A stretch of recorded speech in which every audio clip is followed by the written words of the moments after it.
Hello, good morning सर्वांना. तर हा सकाळचा वेळ आहे. सकाळला म्हणजे सकाळी तरी 5:45-6 वाजले होते. जस्ट दिवस निघत होता. तोपर्यंत माझी अंघोळ वगैरे सर्व झालेलं होतं. सकाळची विनंती झालेली होती, कारण की आमचे 3 दिवसाचे कार्य चालू आहे. त्यामुळे सकाळी उठून सूर्योदयाच्या अगोदर आम्हाला पूजा करावी म्हणजे विनंती करावी लागते. त्यानंतर मुलांच्या टिफिनची तयारी केली. टिफिनसाठी इथे वाटाण्याची भाजी केली होती. आदल्या रात्रीच मी वाटाणे भिजत टाकले. त्यानंतर डायरेक्ट कुकरमध्येच फोडणी देऊन वाटाण्याची भाजी तयार केली. पटकन होऊन जाते छान. कुकरमध्येच डायरेक्ट फोडणी देऊन भाजी केली तर तोपर्यंत एक साईडला कणिक मळून घेतली, म्हणजे कणिक तोपर्यंत छान मुरून राहते.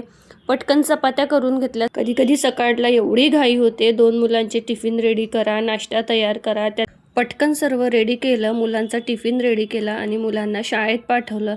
सकाळी लवकर उठल्याने एक गोष्ट छान होते की कामं पटकन उरकले जाते आणि भरपूर वेळपर्यंत निवांत वेळ मिळतो.